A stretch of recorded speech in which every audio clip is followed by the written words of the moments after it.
યશ આપવાનો તો એક બાજુ રહ્યો, અપયશ આપે. ગમે તેટલું સારું તમે કર્યું હોય ને, પણ આપણે તૈયારી અપજસની રાખવાની, જસની નહીં રાખવાની. હા, કારણ કે આ સમાજ છે, ક્યારે યશ આપે ને ક્યારે પાછો લઈ લે, કઈ ભરોસો નહીં. આજે મેડલ આપે અને આવતીકાલે પાછો લઈ લે, ભૂલ થઈ ગઈ, લાવો પાછો, તમારી લાયકાત નથી. તો અમે ક્યાં માગવા આવ્યા હતા મેડલ કે આપો? માણસ તો આ સમાજ છે, અને સમાજનું કઈ નક્કી નહીં. ભગવાન કૃષ્ણે કંસના ત્રાસમાંથી લોકોને છોડાવ્યા એ ભૂલી ગયા અને કહેવા લાગ્યા, લ્યો જ્યારથી કૃષ્ણ આવ્યા છે ને ત્યારથી યુદ્ધ થાય છે. એટલે આપણા સાહિત્યકારો લખે કે આ સંસારના સાગરમાં હી કોઈ નાવથી તરશો નહીં, અને દો રંગની દુનિયા તણા ધોખા કદી ધરશો નહીં. સંસારના સાગરમાં હી કોઈ નાવથી તરશો નહીં, અને દો રંગની દુનિયા તણા ધોખા કદી ધરશો નહીં. શું કામ? સીતાને ઘોર જંગલમાં અમે પુત્રો જણાવ્યા છે, અને કૃષ્ણને ભિલ્લને બાણે અમે પોતે હણાવ્યા છે. કલમ લખતા જ રૂજે છે આ અમારી પાપ પોથીની, કારણ કે મહાત્મા સંત ગાંધીને અમે પોતે હણાવ્યા છે.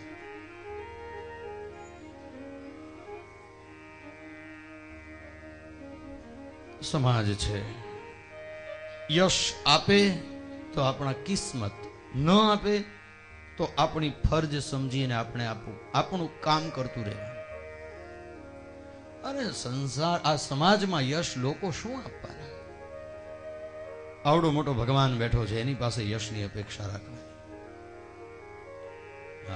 ઘણા લોકો તો આવે ને અમારી પાસે, જન્માક્ષર લઈને આવે, પછી વાત કરતા કરતા તો રડવા માંડે. બોલો, આખા કુટુંબનું કર્યું પણ કોઈ અમને જસ ન હોય, ત્યાં તો દડ દડ આંખમાંથી આંસુ વહેતા થઈ જાય. અરે પણ શું જસ? દરેકે પોતાની ફરજ બજાવવાની છે. યશ મળવો ન મળવો એ પછીની વાત છે. 17 વખત ચડાઈ થઈ એટલે લોકોએ આ વાત કરી, એટલે ભગવાને વિશ્વકર્માને બોલાવી અને સમુદ્રના પશ્ચિમ કિનારા ઉપર સમુદ્રની વચ્ચે એક નગરીનું નિર્માણ કરવાનું કહ્યું, સોનાની નગરી. આજ્ઞા થતા ઘડીના 6થા ભાગમાં નગરીનું નિર્માણ થયું છે. અને નિર્માણ થયું એટલે રાત્રિના સમયે એ યોગ નિદ્રા દ્વારા મથુરાવાસીઓને પોઢાડી અને એ નગરીની અંદર મૂકી દેવામાં આવ્યા. સવાર થયું, જાગ્યા.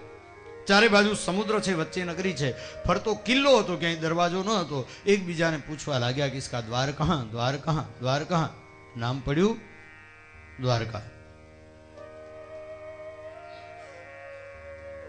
આ તરફ 18મી વખત જરાસંઘે ચઢાઈ કરી.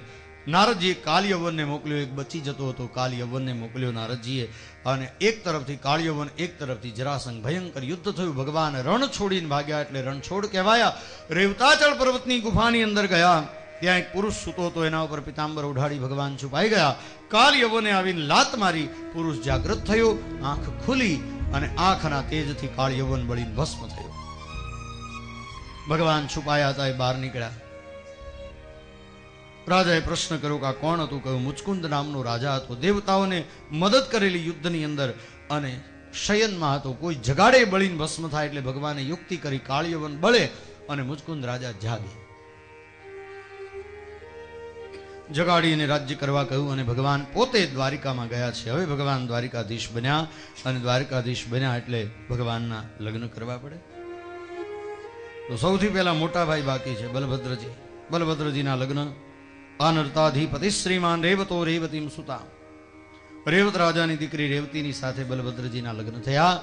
અને ત્યારબાદ રાજાએ પ્રશ્ન કર્યો કે પ્રભુ, ભગવાન ભીષ્મક સુતામ રૂક્મણીમ રુચિરાનનામ રાક્ષસેન વિધાનેન ઉપયેમ ઇતિ શ્રુતમ. મેં સાંભળ્યું છે કે ભગવાને ભીષ્મક રાજાની પુત્રી રૂક્મણીની સાથે રાક્ષસ વિધિથી લગ્ન કર્યા હતા, એ મને કહો. પછી સુખદેવજી મહારાજ વિસ્તાર કરતા, આપણી જાન બધી તૈયાર છે ને ભાઈ? બારાત તૈયાર છે ને? તૈયારી છે ને? તો બોલે ભીષ્મક રાજાને 5 સંતાનો, 5 પુત્ર અને 1 પુત્રી, 6 સંતાનો. એક વખત પ્રશ્ન કર્યો છે કે ભાઈ આપણી બહેન માટે નક્કી કર્યું, ક્યાં વિચાર કર્યો છે રૂક્મણી માટે? ત્યારે મોટો પુત્ર જે રૂક્મગ્રજ હતો એણે કહ્યું કે હા પિતાજી, શિશુપાલને મેં વચન આપ્યું છે કે મારી બહેનના લગ્ન હું તારી સાથે કરીશ. ભીષ્મક મહારાજે પૂછ્યું કે ભાઈ તે રૂક્મણીને પૂછ્યું? કહ્યું ના, એમાં એને શું પૂછવા? ભીષ્મક મહારાજને આ વાત ગમી નહીં. એક વખત રૂક્ષ્મણીના મેલે ગયા છે. ભીષ્મક મહારાજને પૂછ્યું, બેટા તારા ભાઈ રૂકમૈયાએ તારા લગ્નનું નક્કી શિશુપાલની સાથે કર્યું છે, તને મંજૂર છે? રૂકમણીએ કહ્યું, પિતાજી મન વચન અને કર્મથી હું દ્વારિકાધીશને વરી ચૂકી છું. હવે તો આ જગતનો કોઈ પણ પુરુષ મારા માટે પિતા, ભાઈ અથવા તો પુત્ર સમાન છે. ભીષ્મક રાજાએ કહ્યું, બેટા મારી પણ ઈચ્છા એવી હતી કે તારું લગ્ન દ્વારિકાધીશની સાથે થાય. રૂકમણીએ કહ્યું, તો હવે મને ચિંતા નથી. પિતાજી તમે ચિંતા છોડી દો. રૂકમણીએ એક પત્ર લખ્યો. પત્ર એક બ્રાહ્મણને બોલાવી એના હાથમાં આપ્યો અને પત્ર લઈ બ્રાહ્મણ ગયા છે દ્વારિકા. ભરી સભાની અંદર દ્વારિકાધીશને પત્ર આપ્યો. દ્વારિકાધીશે કહ્યું કે આ પત્ર વાંચો, ભરી સભામાં વાંચો. અરે પેલા બ્રાહ્મણે કહ્યું કે એક સ્ત્રીનો લખેલો પત્ર એક પુરુષની ઉપર એ હું ભરી સભામાં કેમ વાંચી શકું? એમાં કઈ ગુપ્ત હોય? કહું ના, વાંચો. કારણ કે મારું જીવન છે ને એ તો ખુલ્લી કિતાબ છે, લાઇબ્રેરીની કિતાબ જેવું મારું જીવન છે. કોઈ પણ ગમે ત્યારે વાંચી શકે. પત્રનું વાંચન કર્યું છે. 7 શ્લોકનો પત્ર છે. શ્રુત્વા ગુણાન ભુવન સુંદર શૃણ્વતામ તે નિર્વિશ્ય કર્ણ વિવરેર હર્તોંગતાપમ રૂપમ દ્રશામ દૃશ્યમતામ અખિલાર્થલાભમ ત્વય્યાચ્યુતા વિશ્યતિ ચિત્તમ પત્રપમ મે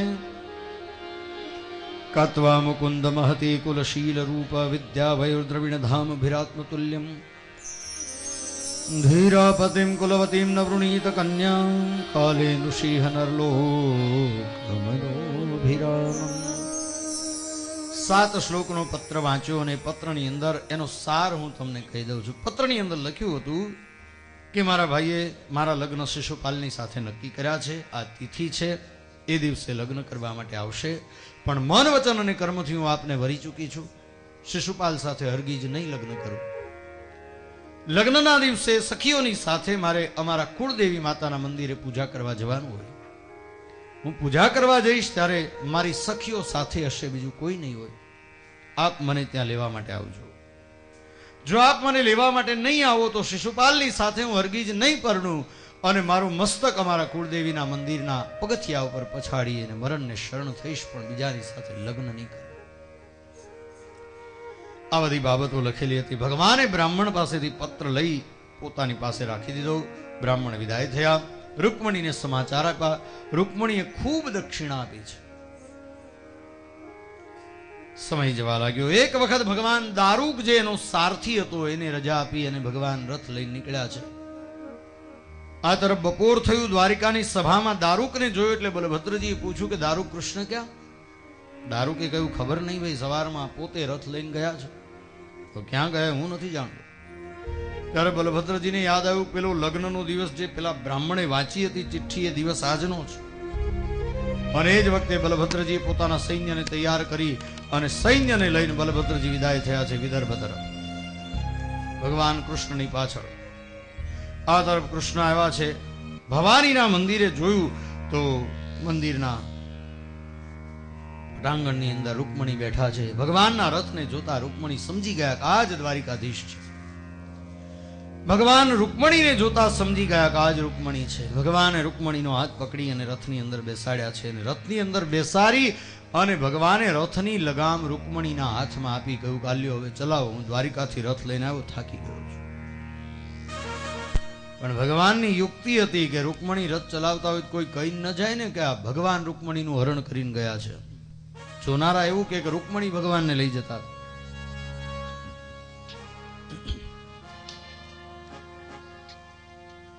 રૂકમણી રથ ચલાવે અને ભગવાન રથારૂઢ છે. ભગવાને વિચાર કર્યો કે હું દ્વારિકાનો અધિપતિ છું અને એમને એમ તો આને લઈને ન જાવ. એટલે ભગવાને વિચાર કર્યો કે યુદ્ધ કરવું જોઈશે. એટલે ભગવાને પોતાના પાંચજન્ય નામના શંખને વગાડ્યો છે.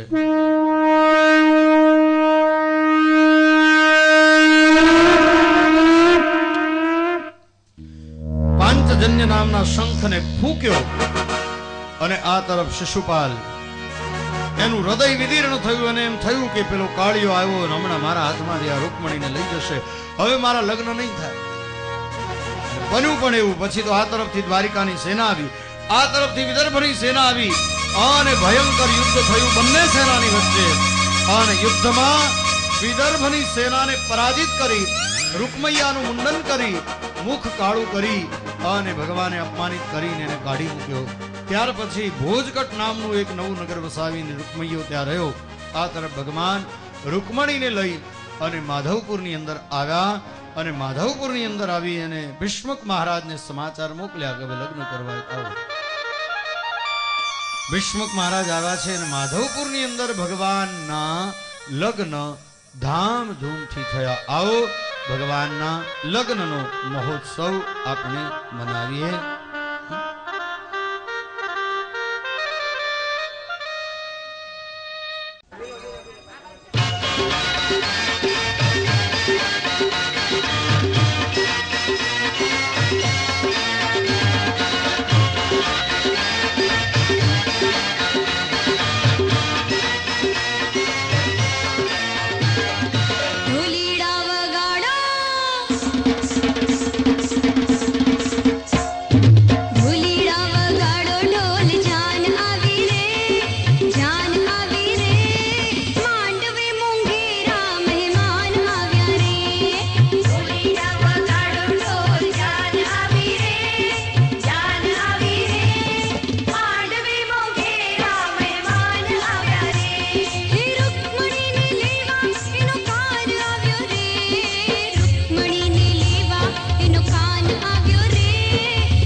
હરખ મનાવો